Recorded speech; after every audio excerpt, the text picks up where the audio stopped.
Good evening and welcome. Tonight we will be going over the history and geography of Badakhshan in Afghanistan. Badakhshan is very easy to find if you look at a map of Afghanistan because it contains the Wakhan corridor. And that's how we pronounce it in English. I think in Afghanistan it would be closer to Wakhan. But I'm going to do American English pronunciations for this because I speak American English and because there are many languages spoken in this corner of the world. And I'm sure they all have their differences, so I'm not about to tell you each and every one. So I'm just sticking to the one I know. This part of Afghanistan that just kind of juts out, a little panhandle area. So it's very easy to locate Badakhshan here. And we'll talk about why this exists in this shape in its history. But Badakhshan is a very beautiful area because it is incredibly mountainous. It is where the Hindu Kush Mountains meet the Pamir Mountains, which are branches of the Himalayan mountains. Very big, high, very impressive, dominating snowy peaks with beautiful rivers flowing down from them. Most notably making up the border here, we have the Pamir River flowing through the Wakhan corridors, the Panj, or I also saw it called the Wakhan River. The headwaters of the Amu Darya come out of the mountains here in the northern Pamirs. And there are many mountains kind of like all around here, so, of the region. Anywhere in the region that isn't extremely mountainous is pretty much grasslands, lots of beautiful rivers flowing through these very lush lands here, growing lots of wonderful fruit trees and perfect for growing all kinds of little crops and things. It's a very lovely landscape, to be honest. I'll try to pick through the pictures on Google Earth later and show you, but some of them, they look like they remind me of Banff in Canada, like Banff National Parks, in terms of how big these mountains are, how massive, and the beautiful lakes and streams strewn throughout. It's absolutely gorgeous. There's also a national park right about here that I'll show you on Google Earth, the Wakhan National Park. The capital is Faizabad, you can see right there. But there's lots of other cities and towns all strewn about. This one over here is the, I guess, easternmost town in Afghanistan, very close to the border with China. You can see right here, that's China. This over here is Tajikistan. And down here is Pakistan. And the Kashmir region, which is also claimed by India. So depending on who you're talking to, this here is either Pakistan or India. Where was I going? Oh yeah, I was going to say that. Sadly, there's no pictures of this town on Google Earth. So I really need someone to go on an adventure and explore this town and take pictures and upload them to Google so we can see what this very remote town looks like. Because a lot of these places are very remote. It's pretty much a middle of nowhere kind of place. But this map is like the best map of Badakhshan I have seen in my research because it points out some really interesting things. And we're going to start right, let me make sure I get this right. I'm kind of far from the map. Right here. Can you see what it says? Prehistoric Petroglyphs. And I would not have known about this if I hadn't seen this on the map here. So that sent me down a long rabbit hole of research where our history of this area begins. Because there are evidently petroglyphs all throughout this area here in the mountains. They mainly depict ibex and yaks and hunters on their horses, bows and arrows, and even some with hunting dogs. Most of the petroglyphs I found are up here in Tajikistan, but there's some in the Wakhan area here. And you can see right there too on the map. It's very interesting. And the reason that when you Google Badakhshan petroglyphs, you mostly get Tajikistan is because there is a historic region you can see right here called Badakhshan, which was pretty much like all this here.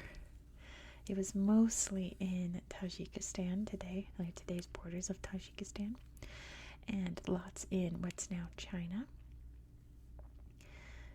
But this region of Afghanistan is named after the ancient region of Badakhshan because it was part of it.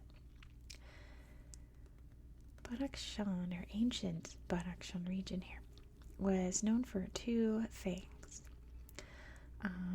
One is the Silk Road, which this river here was a perfect passage for traveling from pretty much one end of Asia to the other. It's a perfect little valley. You'll see it on Google Earth. It looks like just God just drew a road in the mountains. It's perfect for travelers to come through and enter this region of Central Asia from Eastern Asia. And as you can imagine, lots of things came and went on this route, including religions such as Buddhism, Hinduism, and Zoroastrianism, going back and forth.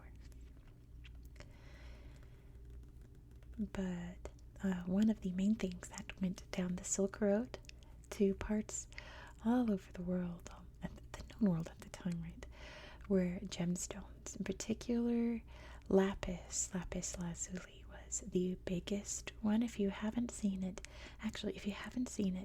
yes, you have, because the Egyptians loved lapis. And if you look at King Tut's sarcophagus, any blue that you see on it is lapis that came from this part of the world in Badakhshan. So yes, you do know what lapis looks like. It's anytime you see blue on any Egyptian artifact, it came from these mountains here. It's just so cool. Also, the Mesopotamians, like southern Mesopotamia, really loved the lapis as well. This area is also known for rubies. Marco Polo actually traveled on the Silk Road here, and he commented on the rubies here. And one trading path that must have come from the ruby mine was called the Great Ruby Road. And Marco Polo remarked on how dazzling the rubies were that came from here. And that would have been in the Kokcha Valley, which is the river that flows through Faizabad here, the Kokcha River. So up in the mountains, probably around here. So who controlled Badakhshan? The ancient rulers would have been known as Mirs, and they all had the title Mirza at the end of their name.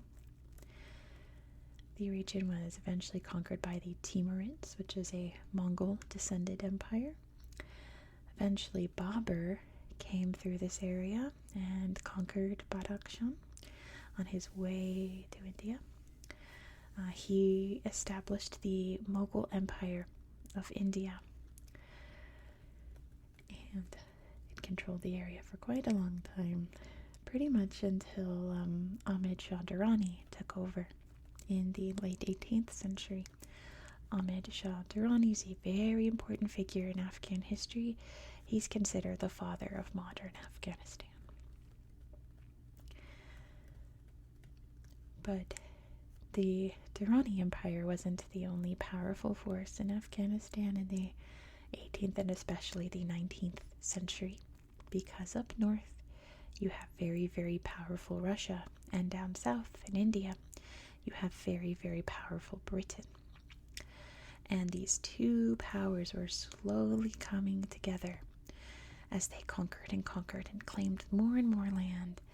And it was a time that historically is known as the Great Game.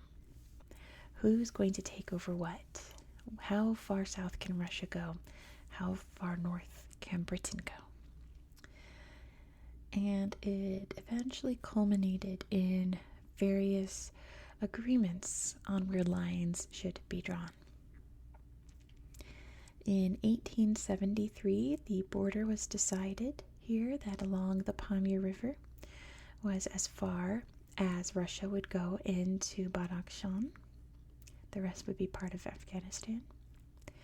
And in 1893, the British drew the Durand Line, which determined how far British India would go along Afghanistan,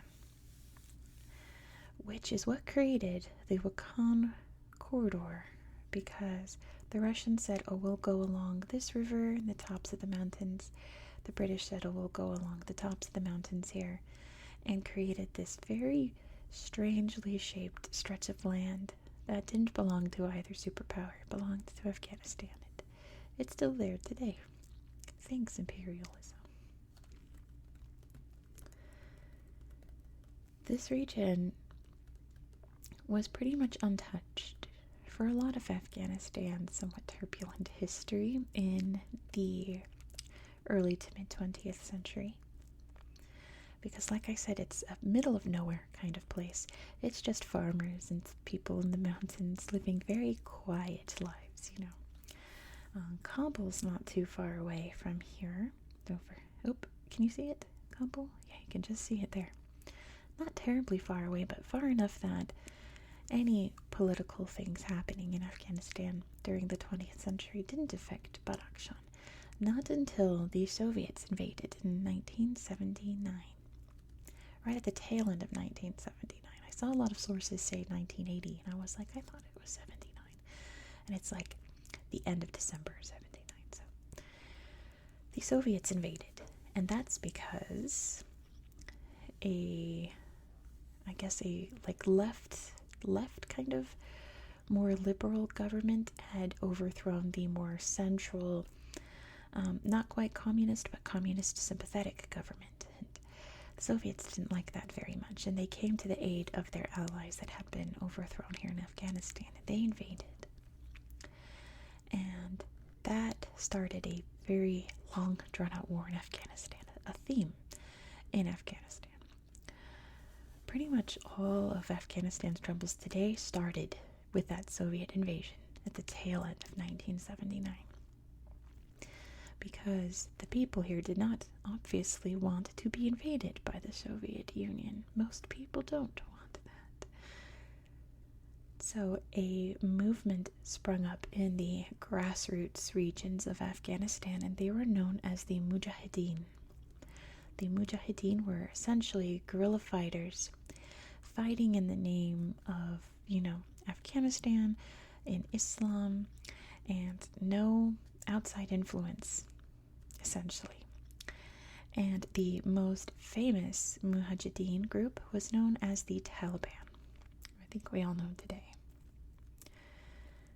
They weren't in Badakhshan, I should say. There were Mujahideen fighting against the Soviets in Badakhshan. The Soviets did invade and occupy Badakhshan for quite a bit, but were eventually driven out by Mujahideen fighters.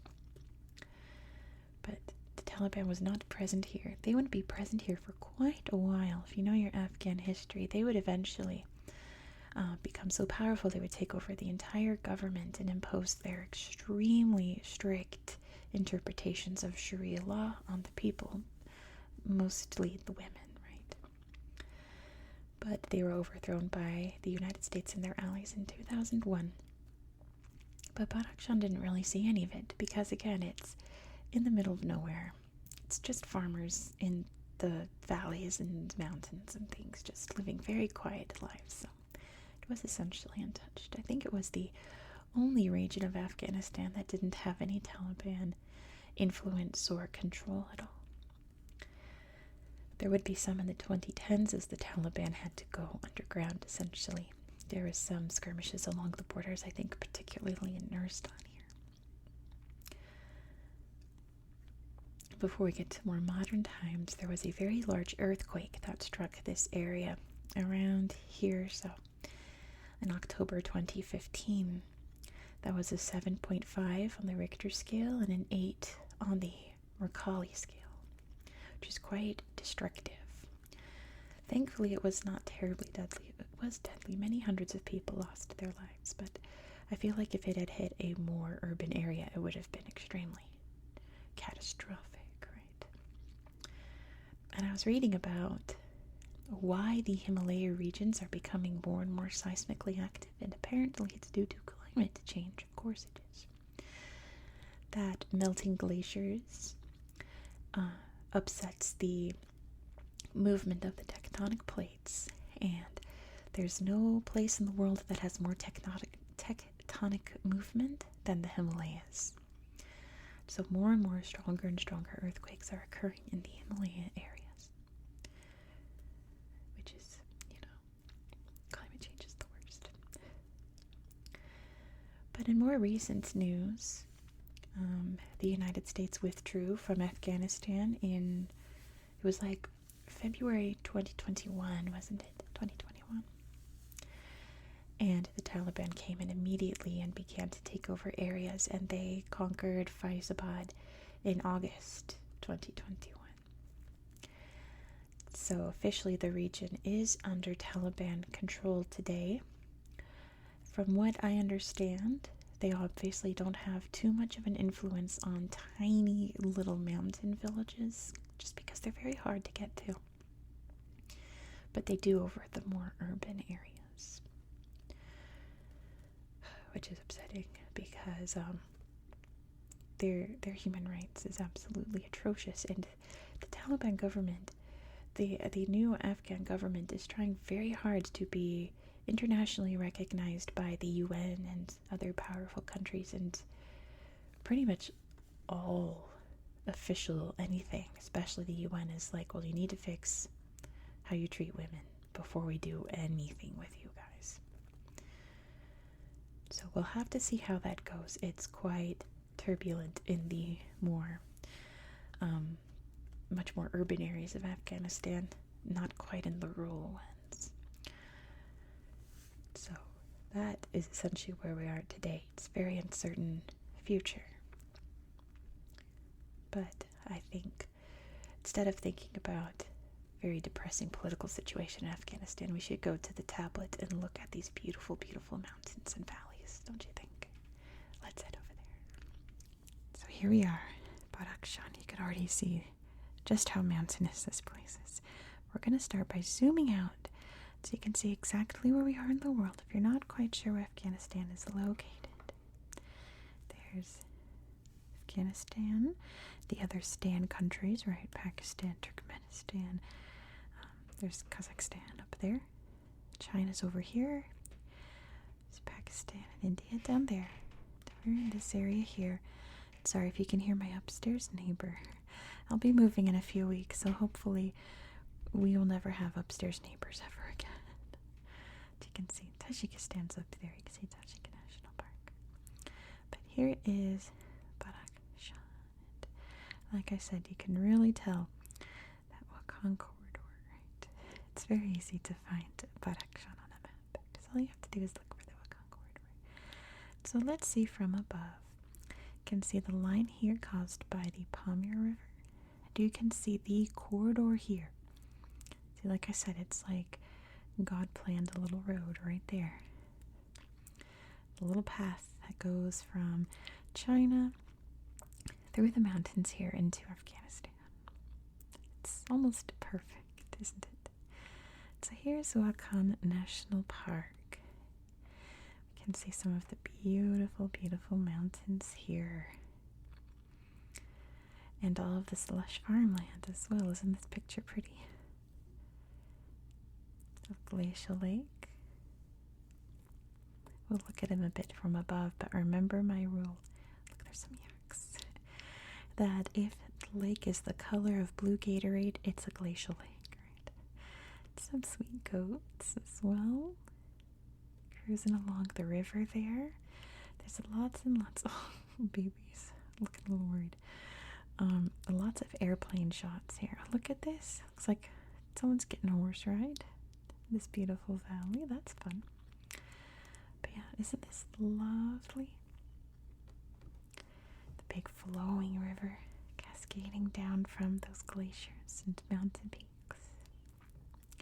Gorgeous sun there shining over this lush green valley. That was a firework outside. It is, can you see? July 3rd. So there might be some fireworks here and there. It is a couple hours away from Independence Day here in the United States. So apologies for that. So what I've been doing is just constantly hitting Badakhshan here so I could see the line so I don't stray into Pakistan or Tajikistan or even China, right? So that I can look and see some of these mountains. Like this one is in the area. Oh, but I remember this slideshow. It's actually not that great. It's mostly just pictures of these oranges. Or I think they're oranges. Let's see this one. There's one I found that was so absolutely gorgeous. There's some lush farmland here, by the looks of it. Very imposing peaks. Putting up the flag there. There's a moraine, which is a runoff from a glacier. Out with the bros, out in the sand by the looks of it. Very, very beautiful. So I keep going, Badakhshan. So I make sure I'm still in the right place. Let's see, let's see. Let's see. Let's find. Maybe it was this one. No, that one's just one picture. I remember that one because there's a cute baby in it. This one's cool. Again, more airplane shots. Beautiful rainbow. Enjoying that lush valley. See what I mean by if it's not mountainous, it's like lush grassland, pretty much. Like this guy is showing off here and showing off this road here. And lots of airplane pictures in these slideshows. Lots of them are like the same picture over and over from airplanes here. Yep. I mean, it's not that it's like, ew, airplane pics, but like, it's the same ones over and over. Oh, wow, look at that very tall Afghanistan flag there. Oh, wow, look, they got there. Looks like nuts. Pretty sure walnuts are a big business over in the valleys, if I remember my research correctly. They got sirens in the back. I hope they don't come too close. Otherwise I'll mute it. Let's see, let's see, let's see. I want to find the really pretty slideshow. One that's not just mountains. I think we looked at this one, yeah. Was it this one?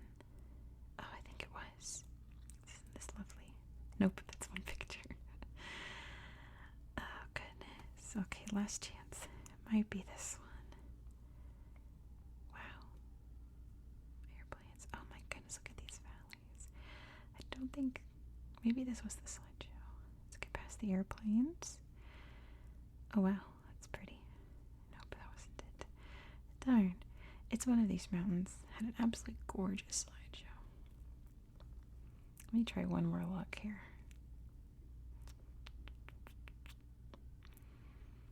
Did we look at that one? I think we did. Darn. Well, maybe you can explore it yourself and see. Oh, I meant to show you the glacial lakes. To show you what I mean by if it's... Where's a good one? Those are mountain peaks. Here's the valley. Isn't that gorgeous? Make sure I'm not going too far out of the boundaries. It's so narrow. Over here we'll find some. Maybe it was this mountain. See? If it's the color of blue Gatorade, it's a glacial lake. That's the orange one. Okay. And then I was exploring here. Look at all of these little swirls here. It looks like a melted ice cream from above, doesn't it? How fascinating. The big long moraines, melting, melting, melting down, making little glacial lakes all around. It's so fascinating. Really beautiful from above. It's neat to look at. The Himalayas, if you ever want a fun time on Google Earth, just go to the Himalayas. There's so much to explore. There's so many interesting things to see. Maybe it was here. I was looking at this lake because I thought that's a big lake, and I saw that it's called Lake Shiva, which, if you don't know, that is a Hindu god, one of the more important Hindu gods. Look how lovely. Pebbles there by the lake, more mountains. Maybe it was this slideshow. Oh, that's sad. Beautiful lake here. Yeah, see, like, this could be like in the Rocky Mountains, like in the far north, right? Could very well be. This could be in Canada. It's so pretty. And then right after that, let me see this mountain real quick. Could this be it? I don't think I looked at this one. Pick Mayakovsky. Hopefully this is in Afghanistan, because that's a very Russian sounding name. That's so pretty. This could be in Chile, right? This could be the Andes. The pictures are trying to load here. Gorgeous. Where was it? I had looked at this town, because I was just trying to find more slideshows and saw this rushing river, which reminds me, right now in Reno, we have the Truckee River going through the city, and it looks like this right now. And that's because it's coming down from these snow melts in the Sierra Nevada mountains. And so this river here is absolutely gushing in these photos, coming down from the mountains here, creating a big, raging, rushing river. That's probably so cold and chilly in the best way. And dip your toes in it on a warm day. It's the best.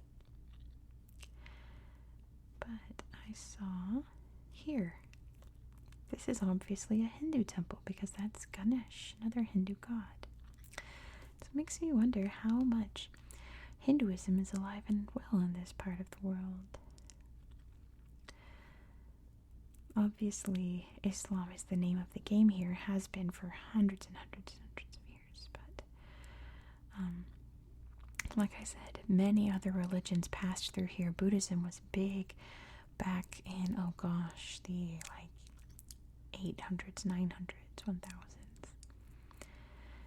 But anyway, here's Faizabad, which I thought was very interestingly shaped because it's following the river. It's like a big curlicue city. You can even see the airstrip here following the Kokba River. That's what it's called, the Kokba River. So this is the large city here. This is actually a big hotel up on this cliff here. It also kind of reminds me of like a Rocky Mountain Lodge. It's so interesting how so many places here just remind me of other absolutely stunning places, which is great because I love finding stunning places. It reminds me of the Alborz Mountains in Iran.